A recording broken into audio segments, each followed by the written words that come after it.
One of the key ingredients of Subnautica's amazing gameplay loop is the sense of thalassophobia it gives the player, or in other words, an intense fear of large bodies of water. It feels like everywhere we go in the game there are massive monsters, creepy sounds, or just an eerie, never-ending abyss to get lost in. What a lot of players don't know though is that potentially the most scary biome of all was actually cut from the game. You see, if we take a look at some of the earliest and least well-known Subnautica concept art revealed by the team years later, there's one small slide that mentions a single-cell landscape, with a couple of notes. This unique biome would have, as the name suggests, consisted of just a single-celled organism of massive proportions, lurking in the dark and taking over an entire zone. Players in their ship would have to move around in complete darkness, while the tentacles from the alien slowly tried to grab onto the ship and pull us into its essence. The music would have consisted of haunting violin screeches and the low and ominous scream of trombones as the player leisurely descended into madness. It's certainly one of the creepiest zones we have heard about in all of Subnautica, but also one I really wish was in the game, as the atmosphere sounds unmatched. As to whether or not this zone will ever actually appear in the games, it remains to be seen, but it's yet another great idea for the eventual sequel we could see. Have you ever felt like you were being watched while playing Subnautica? It's a common fear many in the community have all become accustomed to. After all, the deeper you travel into the depths of the sea, the more sense of horror grows. Leviathans lurk behind every corner, and if you listen closely, you can sometimes hear the faint sounds of what seemingly is scared screaming. But what if the real concern wasn't a monster we already know exists, but rather one that's been lurking in the shadows the entire time? Something more terrifying than a Leviathan could ever be.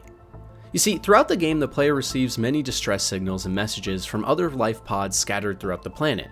But strangely, every single time we actually arrive at their location they pinged for SOS, everyone is missing or dead already. If we go back and read the messages after discovering that no one else is alive, suddenly a chilling realization starts to set in. 9 new biological subjects designated. Mode switch, hunting, analyzing. Sharing subject location with other agents. Subject 11783 destroyed. Switch mode patrol. New targets unaccounted for. 1. These haunting SOS signals now become much more creepy when we have the context that the crews we originally thought were sending them were likely dead the whole time. Because you see, when first receiving these signals, it seems as if other life pod workers were scanning and found us, asking us to come help. But with the context that literally everyone is missing, could it actually be that something much more unbelievable and sinister is going on? What if these messages weren't actually from your other crewmates, but instead from some unknown and mysterious entity residing on planet 4546b? This would perfectly explain the one unaccounted for target mentioned in multiple distress signals. That target could either be you, being watched and analyzed on the planet, or your other crew members discovering that hidden entities in the shadows were watching them. Potentially this could be Alan from Below Zero searching for help on his precursor voyage, but I don't think so. Because if we reread the messages again, we can see that specifically there's some sort of watching going on, as we can see them switch modes between patrol and hunting, analyzing. To me, this sounds more like someone else, or something else, is on this planet with us, and well aware of our presence. Could this mysterious entity be the one sending fake SOS signals from life pods to lure us over to them for further study? And if so, what's the reason behind all of this? Could the things watching us be the precursors? Previously downed human shipmates that are worried about contracting Kara from us? Or a new alien or mechanical species we aren't yet aware of? Certainly there's something or someone watching us as we swim and travel around the world of Subnautica, and this realization only adds to the immense fear that this game can produce, and shows that after all the scary monsters and sounds that Subnautica has left us with, the most horrifying thing of all was something hiding in the shadows the entire time, and only briefly alluded to in the game's lore and logs. While we have all grown to love the home planet of Subnautica's 4546b with all its weird creatures and underground caves, a lot of players in the community are still wondering what Earth in Subnautica is actually like. We know Subnautica takes place far into the future with faster than light travel, multiple new alien species discovered, and massive organizations that span multiple star systems. But in all of this, there's basically no mention of Earth in any of the game's lore, and considering we play as humans, you would think our natural birthplace in the stars would play a bigger role. Well, the reason for its absence may be more sad than you thought. If we take a look at the radiation suit description in-game, at the very end of the logs there's a tag phrase, "a necessary precaution in a post-MAD world."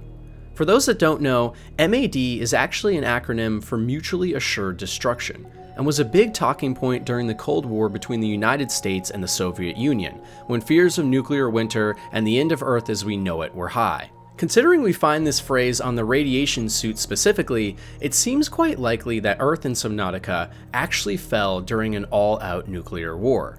On top of this, in the Cuttlefish PDA entry in-game, at one point it is noted that, as observed in Earth's dolphins before their extinction.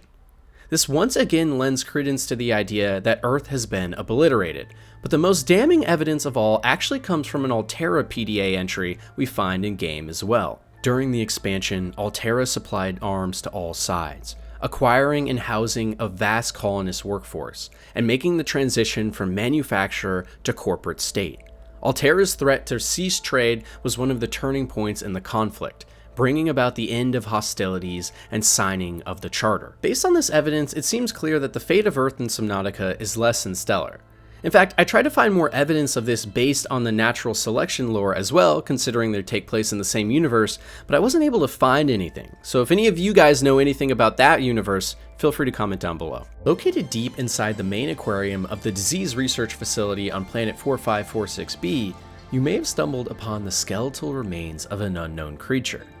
Based on the logs in the facility, we know this fossil is over 1,000 years old and was marked during testing as codenamed research specimen Theta. On first glance, the remains of this majestic beast seem to somewhat resemble biters and sand sharks, as all these animals have the same similar eye structure, with two main eyes in the front of the skull followed by a second set just behind them. And it seems this assumption is correct, because in the logs we can find in the game, it confirms this. But for research specimen Theta, the second pair of eyes is much smaller, and because of this, their actual purpose is unknown. Based on all this though, it can be inferred that the biters, sand sharks, and bone sharks that we see today in the world all likely stem from this ancient and mysterious research specimen Theta. Diving deeper into the logs, we can see that this creature also mostly fed on plant life, and likely lived in environments more flush with fauna, which has since largely died out, presumably due to the Chara bacterium outbreak, even though sometimes in the logs we do see that the Chara isn't affecting the fauna. And on top of this, the specimen's large size once again implies that previously on the planet, there were much larger animal and plant life that covered the seas, with entirely different biomes we haven't seen. As to what actually happened to this fossil though, it's hard to say. It's likely that the creature died when the facility went into lockdown and testing was abandoned, leaving him to starve alone in his cage without any friends or family in sight. It's a harrowing thought for sure, and shows just how dark the Subnautica universe and lore can really be.